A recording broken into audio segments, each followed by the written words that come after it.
The rooster say hello from Mexico. Listening to a little reggae this afternoon. Trying to get into the groove. Improve my mood. I'm feeling a little anxious lately, well, the last couple of days, because I can see the writing on the wall. And I'm hoping you guys can too. Hello. Starting to pop now. Nice to see everybody. Let me know you're around.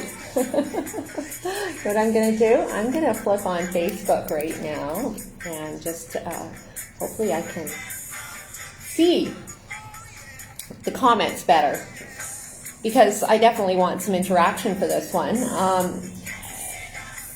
Right now, well, we have a truckers convoy across Canada, and I talked about this yesterday, and I've talked about it in several videos, and I'm feeling pretty compelled to get back up here again today, mostly because the universe is telling me to. I didn't plan on it till tomorrow, but seeing how the situation is evolving, I think it's imperative that we discuss it. The first thing I want to discuss is, well, Trudeau's negative test, but self-isolation for 5 days, so that he crosses the barrier of what is to come on Saturday.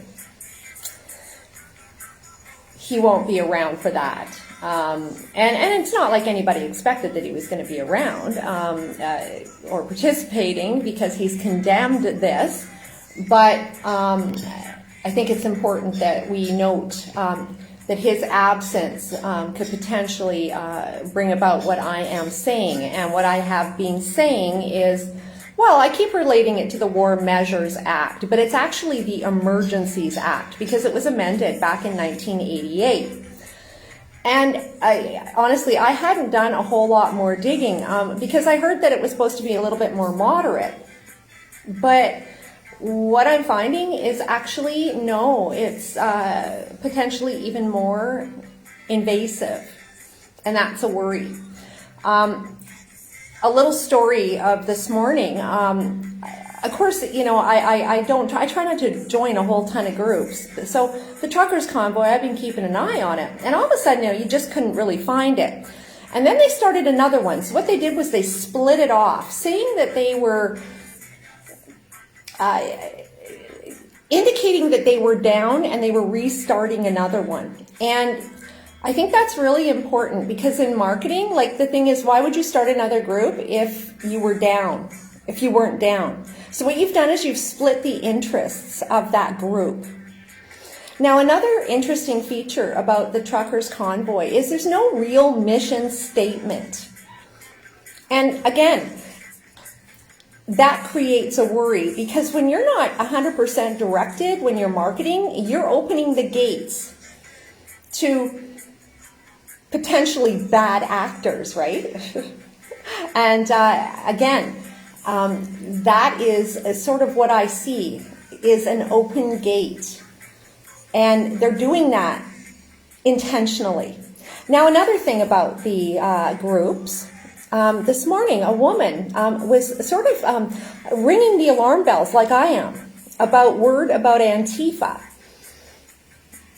potentially infiltrating this event at Parliament. And of course, I talked about this yesterday, you know, the setup to the insurrection, like in the United States at the Capitol. Okay, because they drew similarities in 2 consecutive articles to that particular event. So you know for sure they're setting the table, right? You got to know that. They're setting the table. Now, you could say maybe they're trying to offset how many people come, and yes, that would be it. But they're allowing for the infiltration. And I'm going to say it again and again. Now, those two groups, so this woman, she talked about Antifa and their tactics and what they do. And what protest participants needed to look out for. Because as I said yesterday too, it's going to be imperative that those people there, like they've got to have security. They have to have people that are extremely vigilant, ensuring nothing like this can go down. Anyway, what happened was both groups removed her post. And in fact, I went and commented on one, the second group that had emerged. And they had my comments pending and then removed. So I got that on Telegram at Unmask the Fear. Now, another friend of mine, she sort of rang the alarm bells too, a friend from Regina. And she got on the group and made a comment and actually put a post up. They didn't let it fly. And I'm asking the organizers, and who are the real organizers of this particular event? Because, you see, who is vetting this, and why in the world wouldn't you want people who are coming to that to be forewarned? What are you up to? And this is why I don't trust this.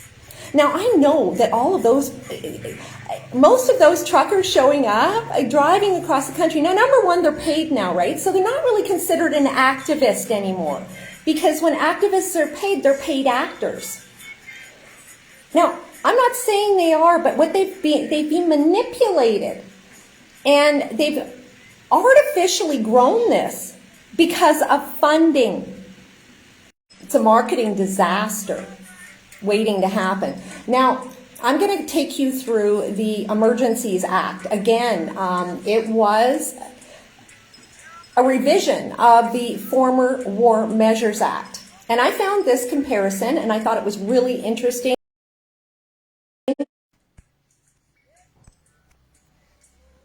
Are you guys still there?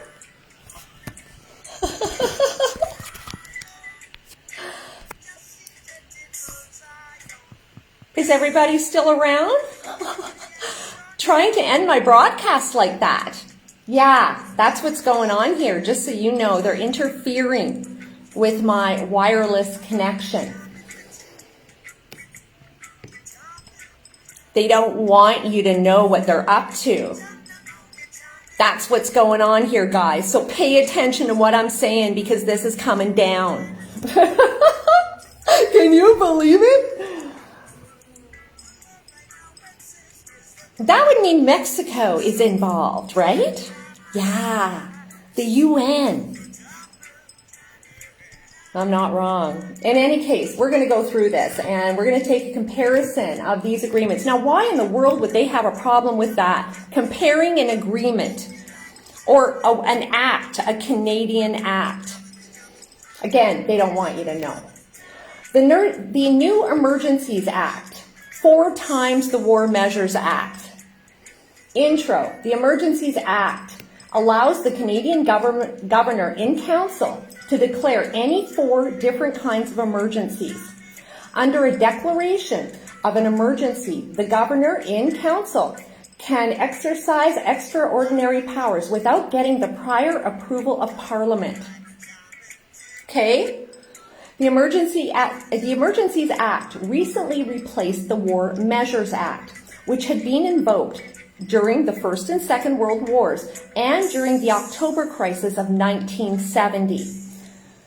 The government's 1970 use of the War Measures Act was to suppress civil liberties in Quebec. Does not have many defenders in retrospect, although few dared to oppose the imposition of the War Measures Act during the hysteria of the crisis itself.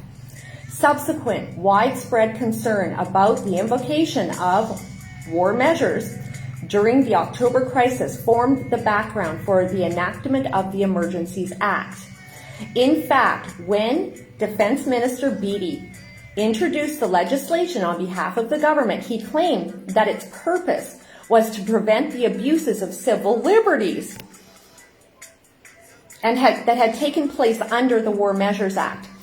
And many others welcomed the new act on that basis. So they didn't look further into the act. They accepted it because they were told that it was better for civil liberties. The new act provides for 4 different kinds of emergencies: a public welfare emergency to deal with natural disasters, a public order emergency for suppressing serious threats to the security of Canada, an international emergency to deal with a crisis that arises from acts of intimidation in case of real or imminent armed conflict. Now that could be internal or external. I'm sure it could be applied. The powers that the governor and council can exercise under the emergency decrees varies with the kind of emergency. The nature of permissible orders and regulations is specified for each of the first 3, but not for the war emergencies. The analysis of the Act, which follows, suggests that it creates an even greater threat to civil liberties than the War Measures Act. It is argued that, though there are significant improvements over the War Measures Act in certain respects, the provision of a sliding scale of emergencies substantially increases the likelihood of Canada being ruled by emergency decree. In particular, there is serious danger that declarations of public order emergencies under the new Act will be used to suppress a variety of political movements. Sorry, I lost it there. Moreover, it is suggested that if the Act had been in place in October 1970, the government would have declared a war emergency in spite of its being an inappropriate as the declaration of apprehended insurrection, which it did make. Okay? So again, apprehended insurrection. The drastic effects of which would have been much the same as those of the War Measures Act. So in a sense, they're saying that the War Measures Act was excessive, but it's also how it's used, right? Now, an assault on the Capitol, an insurrection, because they can easily call that an insurrection if one thing goes wrong. And that is why I continue to say people have to be vigilant, because this is what they're after. Now they know they're not going to turn you 30% of Canadians. And even more, because again, a lot of people are grabbing onto the truckers, not just for this. It's for their futures, for their children's futures, for their freedoms, because they can see now what's rolling out. They're not putting it all together yet, and that is Agenda 2030. And this is why we have to know that although us Canadians expect appropriate use of something like this, the shadow government is in control. They are. And TAMZIT. And each of those public health people. Now we can see with Trudeau that CV has been used as a political tool. His asymptomatic diagnosis puts him back in the House. Kind of like when Sophie came back and brought CV from the We Charity Foundation event in the UK, where she tested positive, but he didn't ever take a test, nor did any of his children.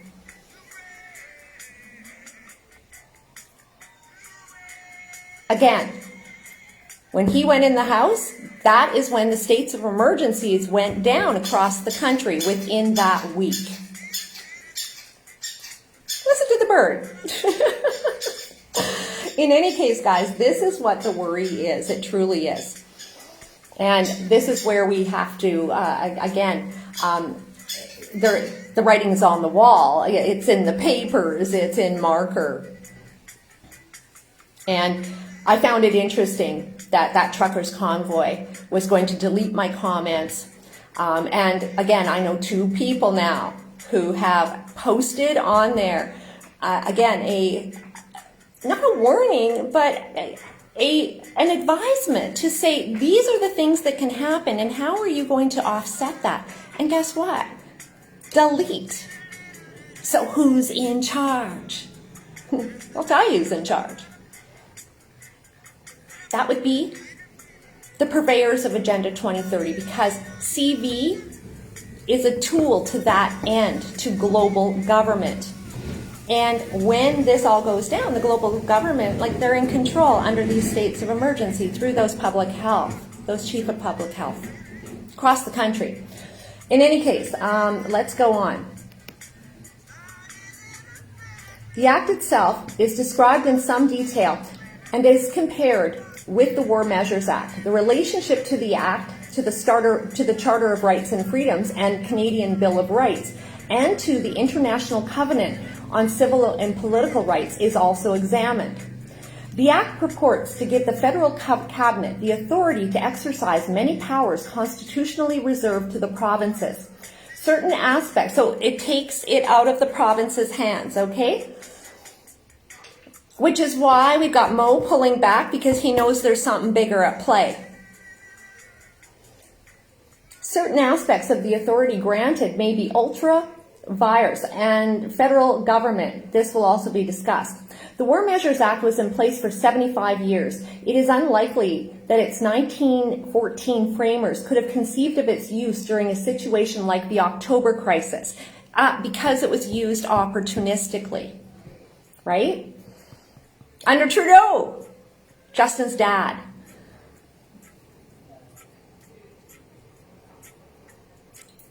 Framers could have conceived of its use during a situation like the October crisis, and the Emergencies Act could undoubtedly have similar unforeseen consequences.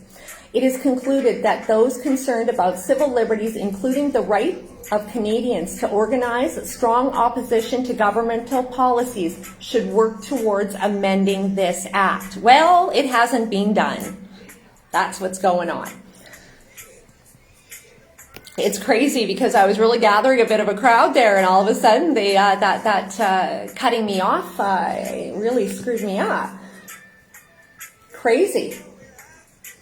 In any case, let's go on. The 4 kinds of emergencies. The Act sets out 4 different kinds of emergencies in increasing order of severity. Public welfare emergencies, public order emergencies, international emergencies, and war emergencies. The public welfare emergency. Part 1 of the Act concerns public welfare emergencies, defined as an emergency that is caused by a real or imminent A, fire, flood, drought, storm, earthquake, or other natural phenomena. B, disease in human beings, animals, or plants. Or C, accident or pollution. And that results or may result in a danger to life or property, social disruption, or a breakdown in the flow of essential goods, services, or resources, so serious as to be a national emergency. Well, guess what? All those trucks driving across the country and not delivering goods, well, they just set the table to that, to a public welfare emergency. Those shortages that we're seeing in those stores, that's already evident. So, again, set up. It's a setup. The Act was introduced in Bill C-77 in its working paper drafted to support the introduction of this bill. The government stated that public welfare emergencies is an area where there appear to be important gaps in federal authorities. The government acknowledged that the role of the federal government in dealing with public welfare emergencies will, in jurisdictional terms, usually be secondary to that of the province where the emergency occurs. But that said, this is not always the case. Where the scale of the disaster is such that it affects more than one province, or where it occurs on territory within the federal domain, the federal government will have primary, if not exclusive, responsibility to provide for public safety. Even in circumstances where the role is, in a jurisdictional sense, shared, the federal government should still have available to its ability to discharge its strict constitutional obligations and means to provide support. Provincial jurisdiction under public welfare emergencies is somewhat protected. The governor and council may not issue a declaration of public welfare emergency where the direct effects of the emergency are confined or occur plea in one province unless the lieutenant governor in council of the province has indicated to the governor in council that the emergency exceeds the capacity or authority of the province to deal with. But the shortages are showing up in each province. That's what's happening. Okay, so they've again set the table to all of this. While the declaration of a public welfare emergency is in effect, the governor and council may make orders concerning the regulation or prohibition of travel, the evacuation of persons and the removal of property, the requisitioning of property, the direction to any persons to render essential services, the distribution of essential goods and services, and several other matters. In the version of Bill C-77 that passed first and second readings, a breakdown in the flow of essential goods and services or resources was listed as an independent possible cause for a public welfare emergency. It's right there, right before your very eyes. There was one post today on one of those groups that was complete and utter bullshit, and that was that there was 50,000 trucks involved. So again, they're vetting and then tuning out people like me that are concerned, yet they place that garbage. This is the integrity of this truckers' convoy because it's playing right into the Emergencies Act. It absolutely is. Sorry, it just blows me away. I want to burst out into tears. I do. Because I can see it coming.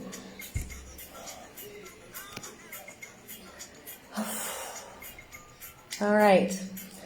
In the version of Bill C-77 that passed first and second readings, a breakdown in the flow of essential goods and services or resources was listed as an independent possible cause of a public welfare emergency. As pointed out by the governments of Quebec and Alberta and others, this would have allowed the governor in council to end strikes or lockouts by emergency decree. The government indicated that such was certainly never intended, and in addition to eliminating it as an independent cause, added the following provision to the final version of the Act. The power to make orders and regulations under a public welfare emergency shall not be exercised or performed for the purpose of terminating a strike or lockout, or imposing a settlement in a labor dispute. So they removed that particular clause and, of course, ensured that something like a convoy, all those trucks that aren't delivering essential goods and therefore a potential national emergency can pull that card. Now, you add some Antifa-like actors and, maybe somebody to ram their truck into the parliament and, you've got it for sure, right?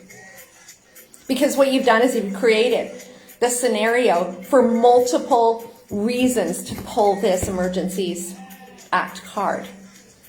And that's what they're doing. They're providing for it. Now they got Trudeau hiding in the house. Public order emergencies. Now these are the only two that really apply right now, so far anyway. Unfortunately, however, the same cannot be said about the provisions relating to the public order emergencies. In Part 2 of the Act, the public order emergency is defined as an emergency that arises from threats to the security of Canada and that is so serious to be a national emergency.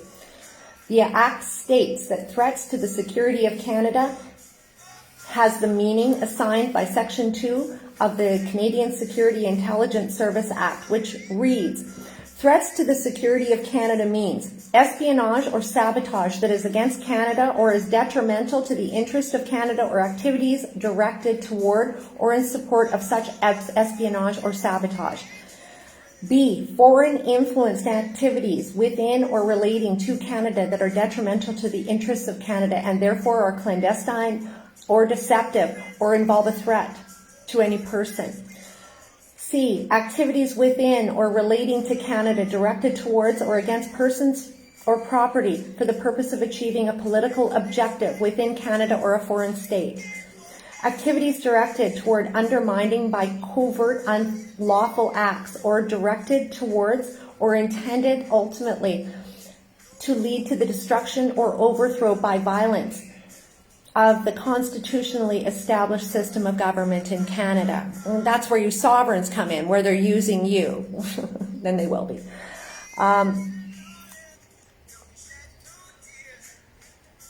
Okay. But does not include lawful advocacy, protest, or dissent unless carried on in conjunction with any of the activities referred to in paragraphs A to D. So all of it. This is a very broad definition. Many of the phrases used to define threats to the security of Canada seem to have been taken from the United States during the McCarthy era. And there is a real danger of such phrases, that such phrases could be the basis of a future attack on left-wing movements. The phrase, no, I don't think that's true. The phrase, but does not include lawful advocacy. It's like the Chinese set this one up, right?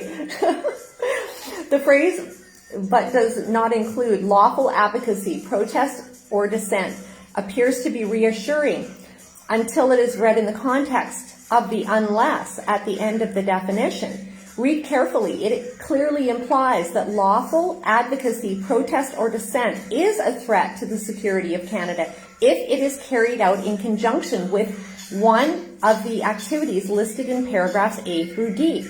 Thus, for example, collecting funds to support the armed struggle of the African National Congress against apartheid in South Africa would be activities directed in the support of the use of the acts in serious violence against persons or property for the purpose of achieving a political objective within a foreign state, and thus would be a threat to the security of Canada within this situation.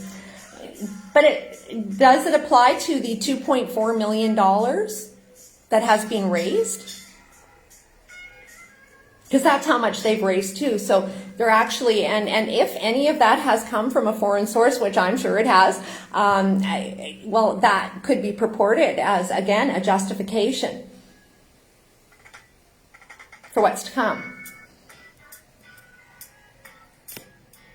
Of course, a situation arising from the threats to the security of Canada must be so serious as to be a national emergency, to form the basis of a public order emergency. Well, the descent on the Parliament with way too many people could do that. Again, and a bad actor.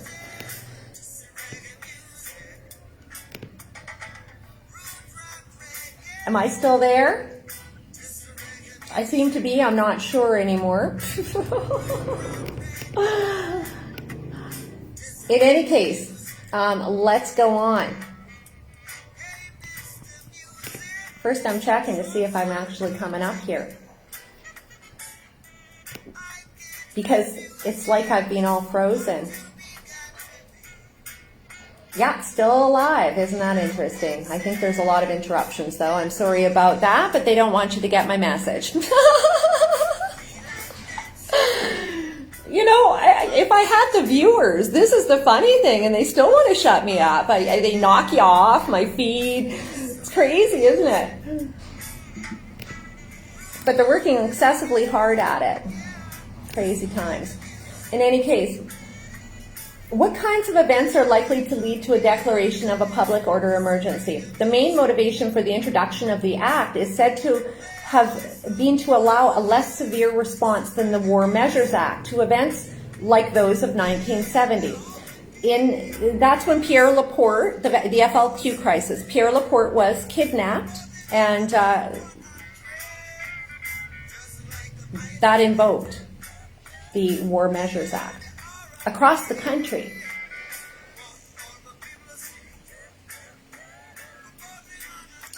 The main motivation for the introduction of the Act is said to have been to allow a less severe response than the War Measures Act. In the introduction to the working paper on the Act, it is stated that shortcomings of the existing framework of federal emergency powers have been a matter of concern for some time. The October crisis of 1970 led to widespread dissatisfaction with the War Measures Act as a means of dealing with a peacetime public order crisis. But they didn't update it. In discussing public order emergencies, the working paper says The dividing line between a serious public order emergency that threatens the security of Canada and an apprehended insurrection can be a fine one. And it seems clear as a result of the events of October 1970 that the War Measures Act will not again be invoked during peacetime unless there is ample evidence of an urgent threat to a serious insurrection akin a coup d'etat.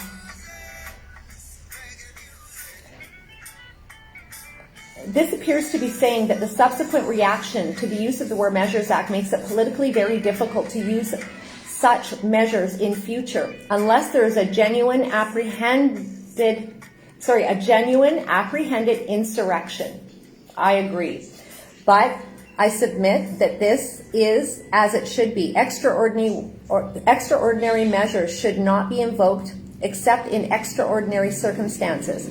The problem with the Act is that it lowers the threshold for emergency decrees. In any case, you know what, I think I should just cover this one. There are many normal police methods for dealing with public order emergencies. The criminal code contains offenses such as treason, which includes using force or violence for the purposes of overthrowing the government of Canada or a province, sabotage, sedition, and riot, and unlawful assembly, as well as kidnapping and murder. Of course, it is also a crime to attempt to commit any of these offenses. In addition, if there is a disturbance which a provincial government feels is beyond its powers to control, the province may call on the federal government to provide the armed forces. Thus, there are extensive ordinary powers for dealing with the public order disturbances, and such powers certainly sufficed to deal with any illegal acts committed in Quebec in 1970, although they were evidently not sufficient for the government's political purposes. So again, opportunistic use. It is submitted that it would have been just as improper for the government to declare a public order emergency to further its political aims with respect to Quebec separatism as it was to use the War Measures Act for such a purpose. In fact, however, as is discussed below, it is likely that the government would have used greater powers under a war emergency, and it had been governed by the Emergencies Act, had it been governed under the Emergencies Act instead of the War Measures Act. Public order emergencies are likely to be declared even in situations much less serious than that of October 1970. The working paper says that the category of public order emergency includes several varied kinds of contingencies, ranging from civil unrest to apprehended insurrection. So again, insurrection is throughout this, and insurrection is throughout the newspapers for the last few days, right? As we went through yesterday, comparing it to the Capitol. So I believe this is the card they're going to pull. I do. And the lack of leadership with the truck convoy, in fact, there's no real front man or woman. There is no leadership. It's a shit show. And its function is to create the necessity for this to be imposed. They know you 30% of people who do not want to get this, you're digging your heels in. And they're going to compel you, because that's the idea of this. Scary times. Now, with Trudeau in the House, we have to be vigilant because, of course, the second in command is Chrystia Freeland, of course, as the Deputy Prime Minister. Now, interestingly enough, Chrystia has, she's very invested in the Great Reset. In fact, her and Patty Hajdu spoke at the Great Reset Initiative, and that was just about a year ago, January 25th, 2021. Of course, as we were within the pandemic and the continued medical tyranny in creation, these two were on board with the Great Reset. So I'm going to read this one. Canadian Deputy Prime Minister Chrystia Freeland and Health Minister Patty Hajdu will be among the world leaders and global elites speaking at the World Economic Forum, officially launches its Great Reset this week.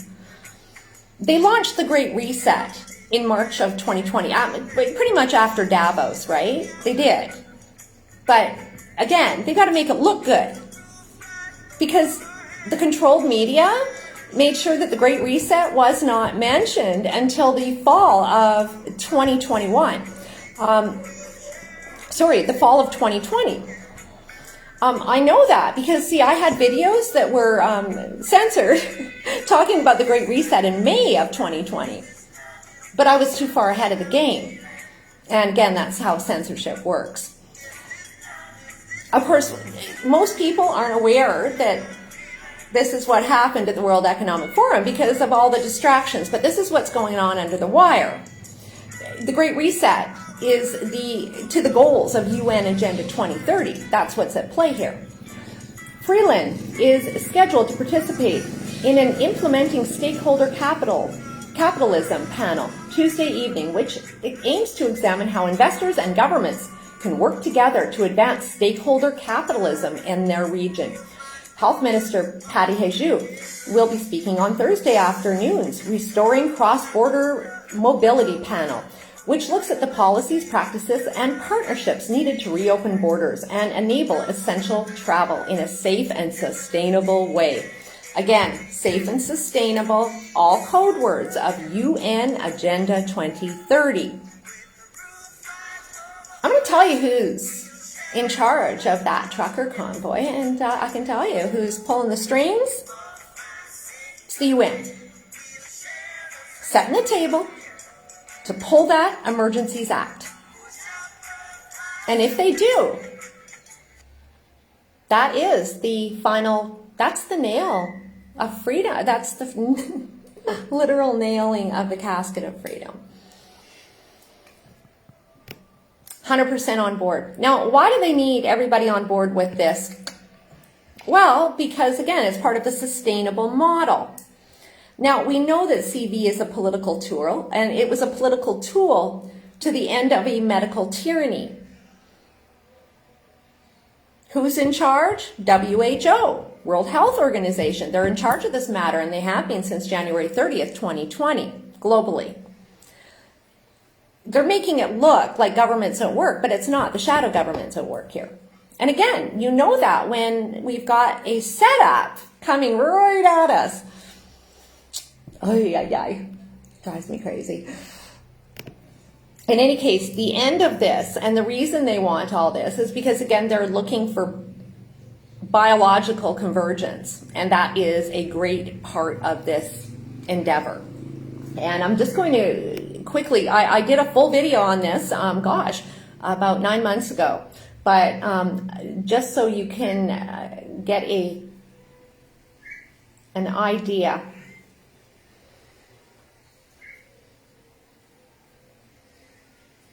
Okay, in the coming years, now this is Policy Horizons, Government of Canada website. Again, I'm going to put all the links into the comments. In the coming years, biodigital technologies could be woven into our lives in a way that digital technologies are now.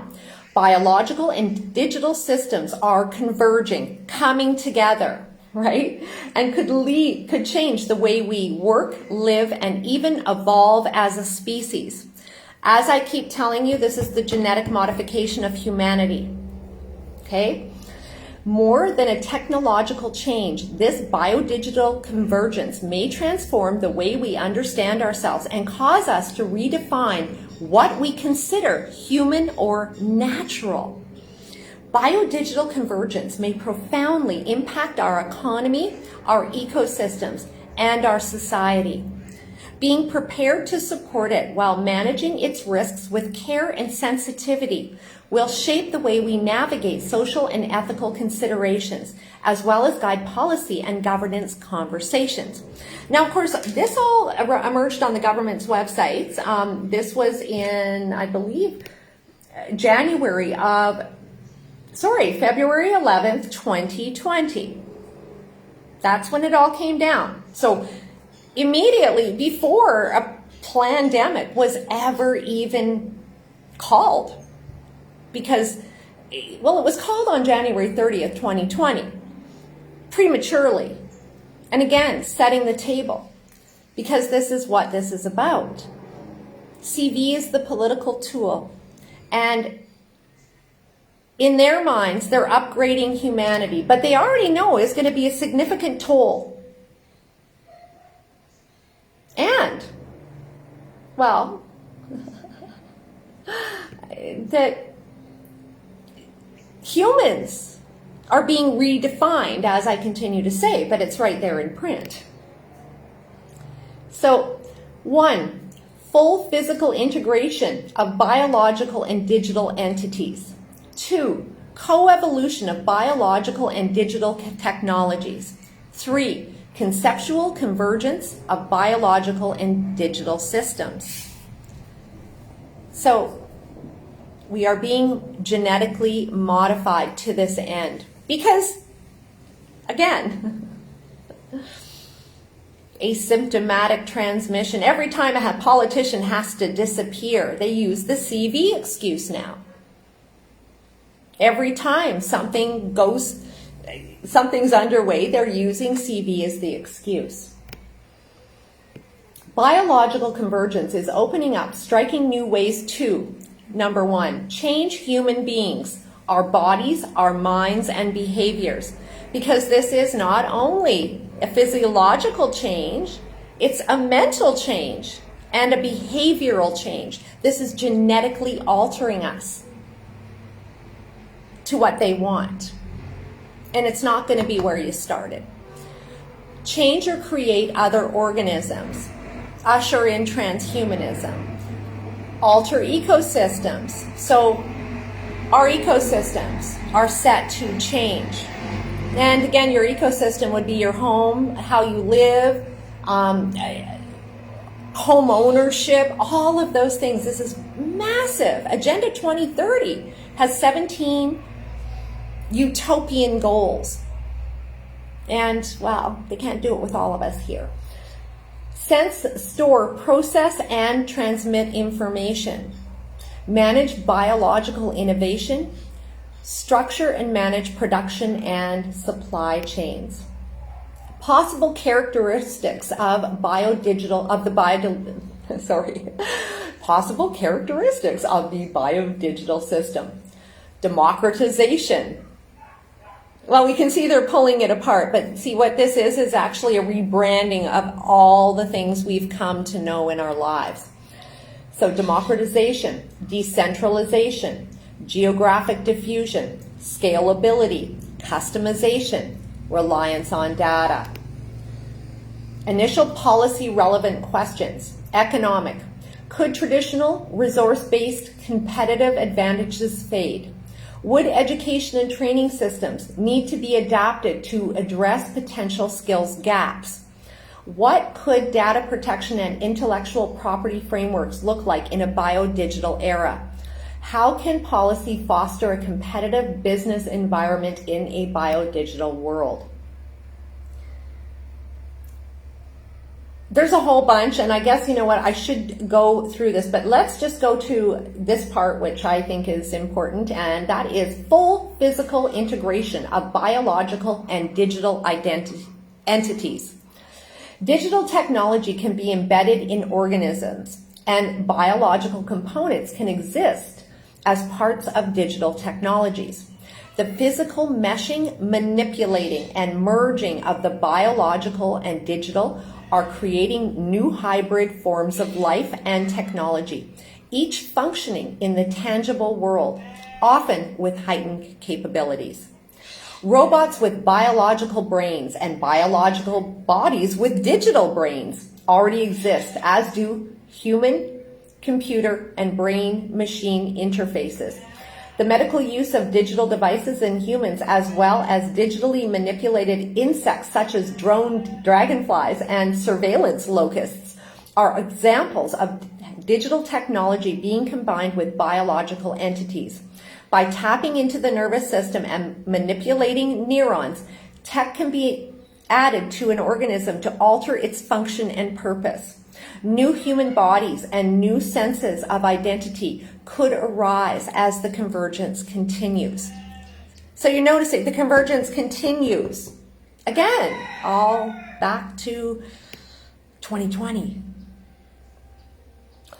The coevolution of biological and digital technologies. This type of biodigital convergence emerges when advances in one domain generate major advances in another. So they fuel each other. Thus sustainable, right? The coevolution of biological and digital sciences and technologies enables progress in each domain that would be impossible otherwise. This could lead to biological and digital technologies that are developed as integrated or complementary systems. Complex living systems, bacteria, fungi, plants, and animal life, including humans, are increasingly subject to examination and understanding by digital tools and applications such as machine learning.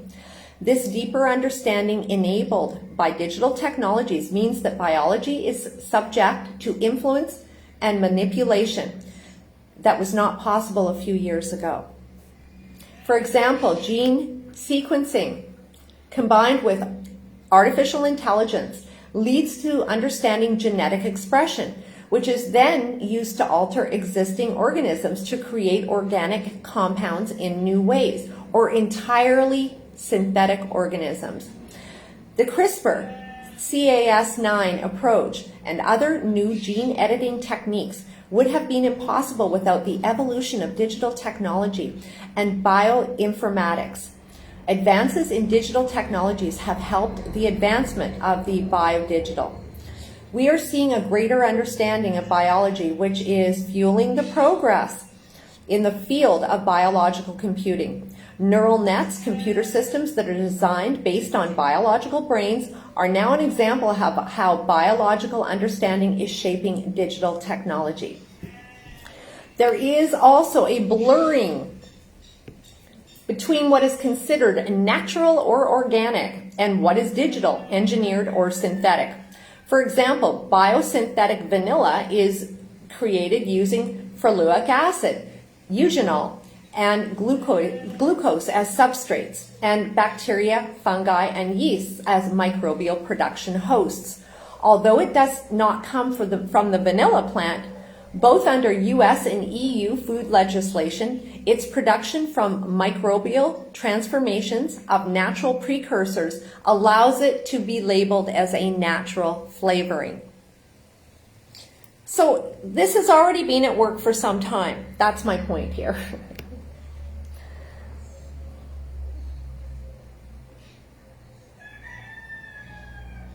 Okay, so conceptual convergence of biological and digital systems.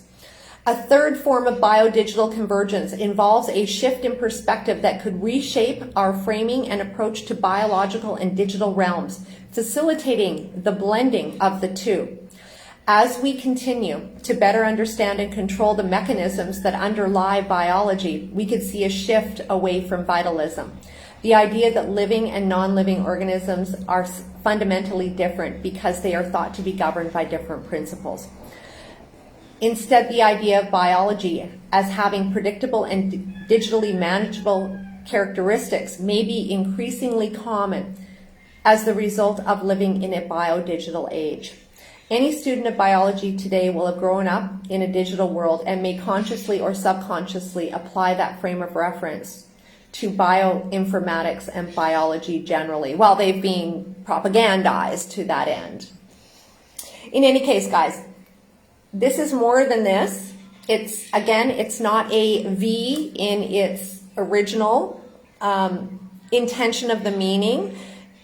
CV is a political tool, and it is to the end of UN Agenda 2030. They're ushering this in. And people who are not observing the freight train and how ambitious this plan is and how far they're prepared to take it, like as far as using the Emergencies Measures Act, they have to be really aware. That's all I really need to say here, because truly, I'm worried that they're going to pull that card. And if they do that, it's national.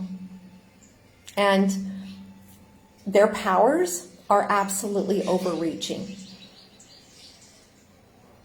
Start hammering those groups. Ask them who's in charge. Where's their mission statement? They need to come strong here. Because when nobody's running the show, you're basically allowing any and all actors to take over That was the strategy in Saskatchewan. I watched it over and over again, ensuring that there would be problems or setting the table for them to arise. The media, 100% contrived, showing up on cue when they were told to come. And it's because they had something else set up. I watched it over and over again, which is why I quit dealing with it. Because, again, it was a setup. And this is a setup to the Emergencies Act. When they know you know about that, and that lots of people are being vigilant about that fact, well, they might not be able to pull it off, right? That's why I'm up here for 2 days in a row here, because I'm going, come on, guys. I'm not saying don't do it. I'm saying make sure it doesn't end up. And that the lack of leadership, no one in charge, no one to take the rap, no one ensuring the integrity of the event. That is a setup. And somebody needs to take the helm and responsibility for all of it. In any case, guys, I'm done for today, and I'm very sorry about the interruption because they didn't want me to speak, and they wanted me to lose most everybody, and I'm sure a lot of people can't find it now. So here we are.